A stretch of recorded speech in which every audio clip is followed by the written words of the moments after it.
While Western analysts spent the last 18 months debating Russian troop positions in eastern Ukraine, tracking Chinese naval exercises in the South China Sea, and dissecting Iranian missile trajectories over Israeli airspace, something far more consequential was happening inside the single military alliance that has defined global security architecture for 75 years. It was happening quietly, methodically, and with a precision that most Western governments either failed to notice or chose to ignore.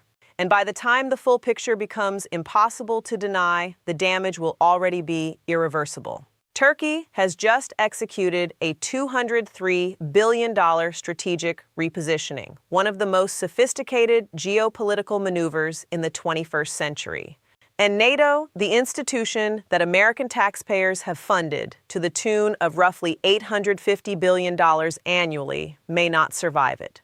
The most consequential military alliance in human history, an alliance that deterred Soviet expansion for 4 decades, that anchored the liberal international order, that represented the single most powerful collective defense structure ever assembled. That alliance now faces an existential crisis from within.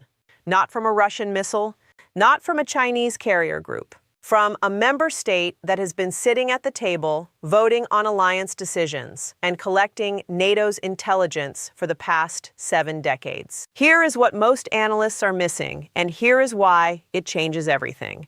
The number that NATO's internal analysts are staring at right now is not the one making headlines. It is not Russia's defense budget. It is not China's semiconductor spending. It is $203 billion, the combined value of Turkey's defense contracts, energy infrastructure agreements, trade expansion deals, and financial arrangements signed or initiated with non-NATO and non-Western partners between 2016 and the present. To understand what $203 billion means in this context, consider a comparison. The entire annual GDP of Finland, one of NATO's newest members, sits at approximately $300 billion.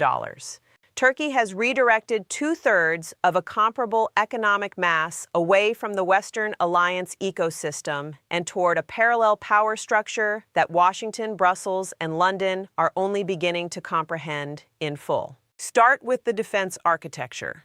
In 2017, Turkey signed a $5 billion contract with Russia for the S-400 surface-to-air missile system, a decision that sent shockwaves through every NATO capital. The United States responded with sanctions under the Countering America's Adversaries Through Sanctions Act, removed Turkey from the F-35 fighter jet program, and issued increasingly stern diplomatic warnings.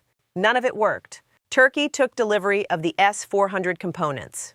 The system is now on Turkish soil. But here's the part that nobody is discussing, and it matters more than the missiles themselves. The S-400 acquisition was not primarily a defense procurement decision. It was a signal,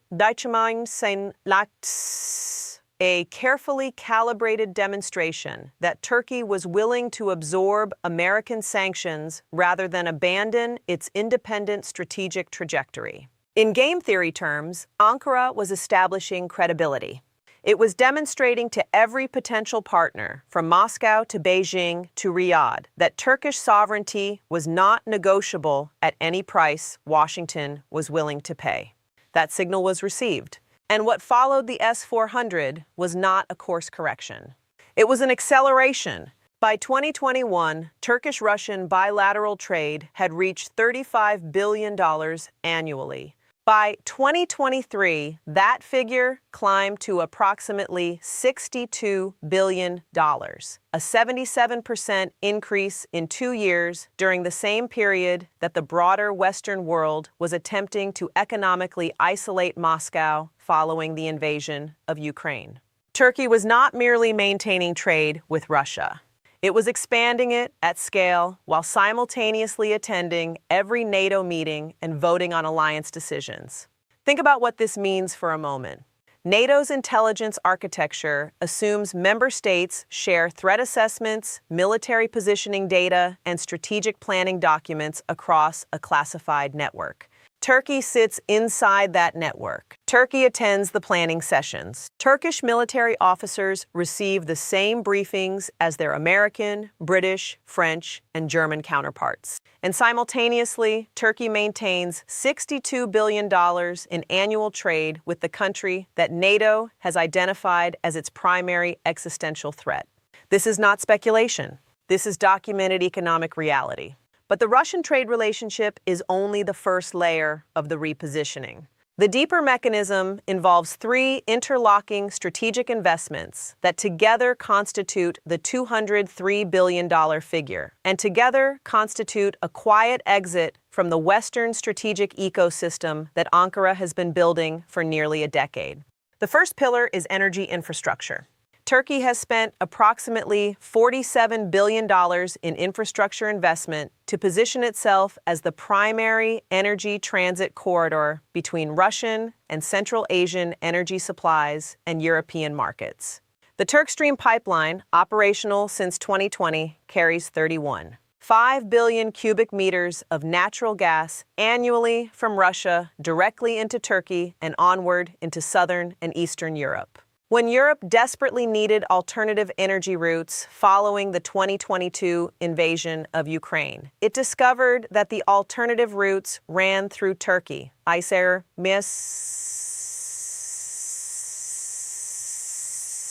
country that had refused to join Western sanctions against Russia. Ankara understood something that Brussels did not. The country that controls the pipe controls the leverage. And in a period of energy crisis, leverage translates directly into political influence, economic concessions, and strategic autonomy that no amount of diplomatic pressure can overcome. The second pillar is the drone industrial complex. Turkey's Bayraktar TB2 unmanned aerial vehicle, produced by Baykar Technologies, a company controlled by the family of President Erdogan's son-in-law, has become one of the most commercially significant defense products of the 21st century. The TB2 has been sold to 32 countries across 4 continents, generating export revenues that analysts estimate between $2 billion and $4 billion annually, with a production and delivery pipeline that extends years into the future. Here is what makes this commercially significant beyond the revenue figures. Every country that purchases Turkish drone systems is entering a defense dependency relationship with Ankara. Ethiopia, Azerbaijan, Ukraine, Pakistan, Somalia, Rwanda, and 24 more nations now depend on Turkish maintenance contracts, spare parts supply chains, and operator training programs for a weapons system that has proven decisive in multiple modern conflicts. Turkey has built a defense export empire that generates both revenue and diplomatic leverage simultaneously. The third pillar is the financial architecture. Turkey has been quietly expanding its participation in alternative financial infrastructure. The systems that Russia, China, Iran, and other sanctioned economies have constructed to route transactions outside the SWIFT network that Western governments use as a sanctions enforcement mechanism. Turkish banks processed an estimated $30 billion in Russia-linked transactions in 2023 alone, according to analysis by the Kyiv School of Economics, filling the gap created when Western financial institutions cut their Russia exposure. These 3 pillars, energy transit infrastructure, drone export empires, and alternative financial architecture, represent something qualitatively different from ordinary diplomatic hedging. They represent the construction of a parallel strategic ecosystem within the NATO alliance structure itself. And the $203 billion figure represents the cumulative investment in that ecosystem over 9 years. Here is the mathematical reality that Western defense planners are confronting, and here is why it creates a crisis without an obvious solution. NATO's collective defense mechanism operates under Article 5.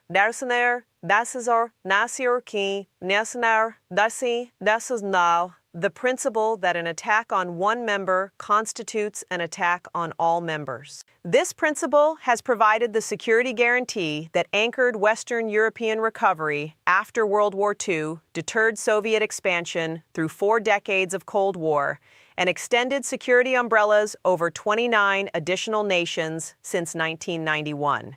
But Article 5 has always rested on a crucial assumption that member states share the same threat assessment and the same strategic interests. When that assumption holds, the collective defense mechanism functions with extraordinary power.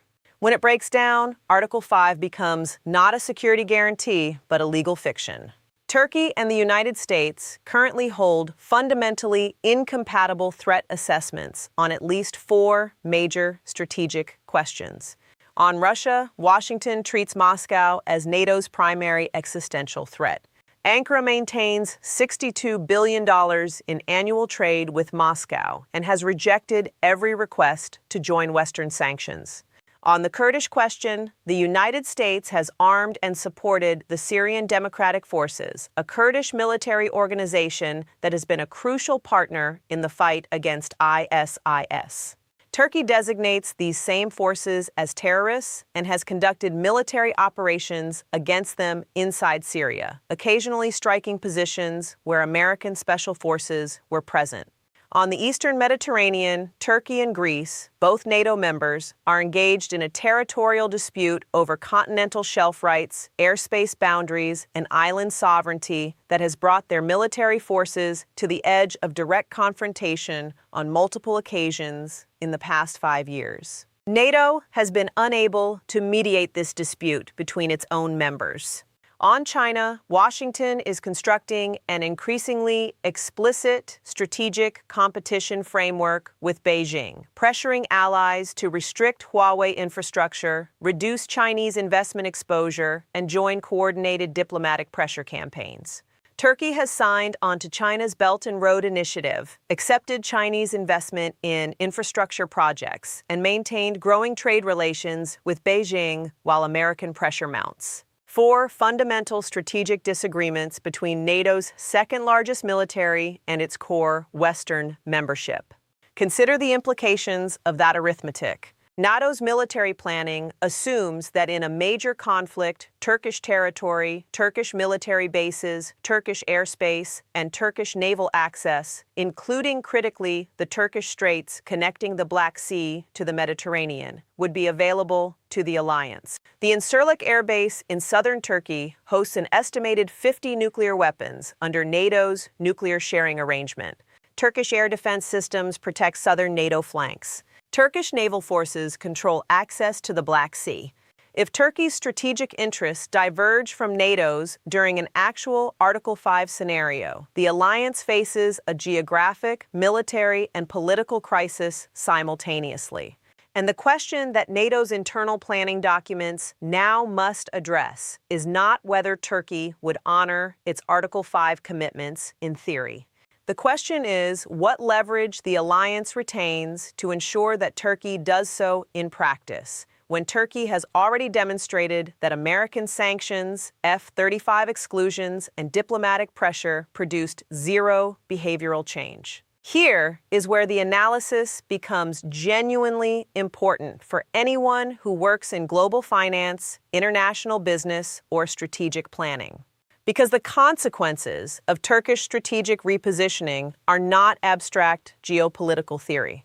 They are concrete economic and security outcomes that are already materializing. The first immediate consequence is European energy vulnerability. If Turkey's relationships with both Russia and China continue to expand while its relationships within NATO continue to fray, European energy security calculations become dramatically more complex. Europe pays approximately $400 billion annually for energy imports. Turkey controls the transit infrastructure for a significant portion of those imports. A Turkey that has drifted outside effective Western influence is a Turkey with leverage over European energy flows that Brussels cannot neutralize through diplomacy alone. The second consequence is defense industry fragmentation. NATO's collective defense efficiency depends on interoperability. the ability of different national military forces to operate together using compatible equipment, shared communication systems, and coordinated logistics. Turkey's acquisition of the Russian S-400 system directly undermined this interoperability at the air defense layer. Turkish removal from the F-35 program created a gap in Turkish Air Force modernization that Ankara is now exploring, filling with alternatives, including the possibility of negotiating modified access to Russian fifth-generation aircraft or accelerating domestic development programs. Every step away from NATO standard equipment is a step away from genuine military integration. The third and most strategically significant consequence flows toward Beijing. China has watched Turkey's repositioning with the careful attention of a strategic analyst who understands that other people's crises create opportunities. A Turkey that has demonstrated the ability to absorb Western sanctions, maintain alternative trade relationships, and extract concessions from the NATO alliance through strategic ambiguity is a proof of concept for Beijing's own strategic calculations. If a middle power with a $900 billion GDP can successfully navigate between Washington and Moscow while extracting concessions from both, what does that suggest about China's ability to structure its own strategic relationships with middle powers in Asia, Africa, and Latin America? Turkey has become an inadvertent advertisement for the viability of strategic autonomy, the proposition that nations no longer have to choose between the Western alliance ecosystem and the emerging alternative architecture that Beijing and Moscow are constructing. This is the China dimension that Western analysis consistently underestimates. Beijing does not need to recruit Turkey into a formal anti-Western alliance. It simply needs Turkey to demonstrate that formal alliances with Washington are no longer binding constraints. Every degree of Turkish strategic independence normalizes the concept for every other middle power calculating its own positioning. The financial flows confirm this dynamic. Chinese investment in Turkey reached approximately $7 billion in 2023. A relatively modest figure that nonetheless represents a 340% increase from 2019 levels. More significant than the investment total is the sectoral distribution. Chinese capital is flowing into Turkish manufacturing, technology infrastructure, and logistics networks, precisely the sectors that generate the deepest long-term economic integration. These are not portfolio investments that can be liquidated. They are structural economic relationships that create durable dependencies and durable leverage. The historical parallel that keeps appearing in serious strategic analysis of Turkey's trajectory is not the obvious one. It is not Yugoslavia's non-aligned movement from the Cold War era, and it is not Greece's periodic flirtations with independent foreign policy. The correct parallel is France under Charles de Gaulle in 1966.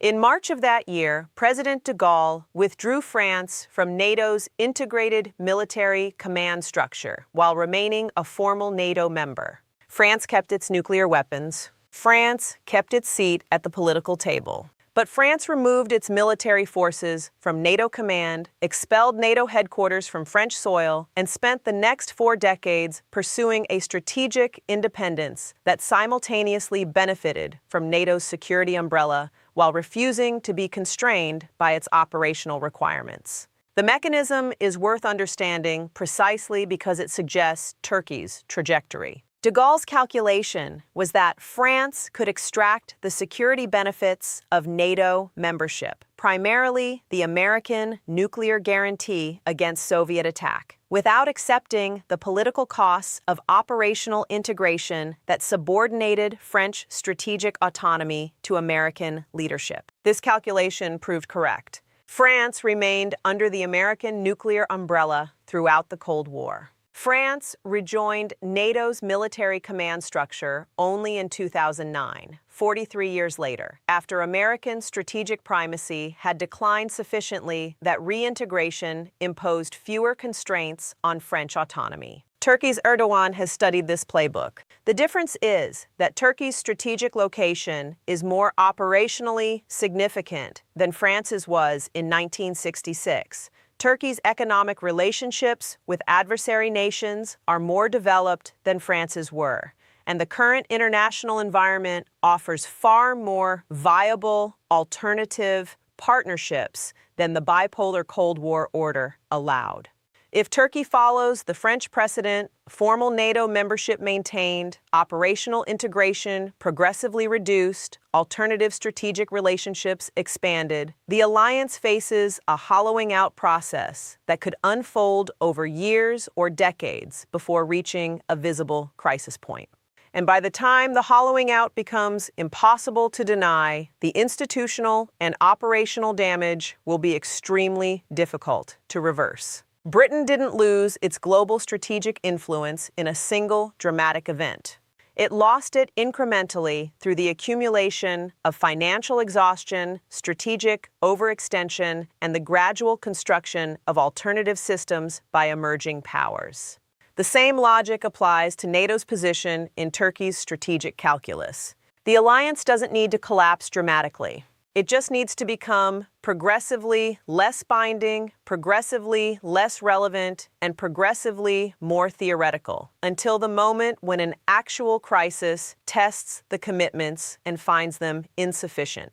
If you work in defense contracting, energy infrastructure, financial services with exposure to Turkish markets, or any sector with significant European security dependencies, here is what the next 24 months will likely reveal.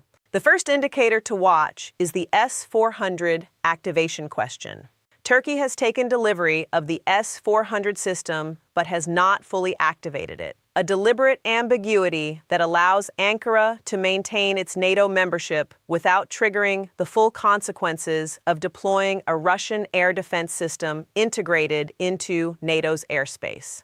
If Turkey activates the S-400 and integrates it into its operational air defense network, it will force a NATO crisis that cannot be managed through diplomatic ambiguity. Watch for Turkish Defense Ministry announcements on this question in 2025 and 2026.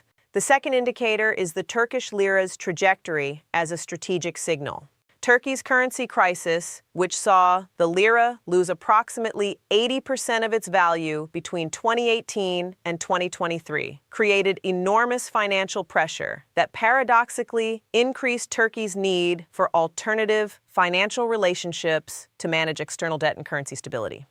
If Turkey pursues currency swap arrangements with China or Russia that reduce its dollar dependency, it will represent another structural step away from the Western financial architecture. The third indicator is the most consequential, the next NATO enlargement vote. Every NATO membership application requires unanimous approval from all current members. Turkey has already demonstrated its willingness to use this veto as strategic leverage, blocking Finland and Sweden's NATO applications for over a year before extracting concessions from both countries. As NATO considers future enlargement, Turkey's veto power gives Ankara structural leverage over the alliance's geographic expansion that translates directly into political concessions from Washington and Brussels. And through all of this, the S-400 deployments, the currency realignments, the veto politics, China is watching with the careful attention of a power that understands that the most consequential strategic shifts rarely announce themselves with dramatic gestures.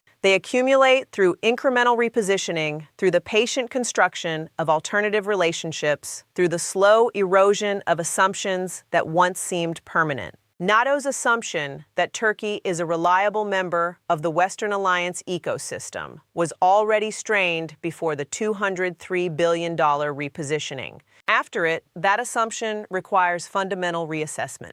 The alliance that deters the 21st century's most dangerous conflicts cannot function on the basis of commitments that one of its most powerful members has spent nearly a decade systematically qualifying.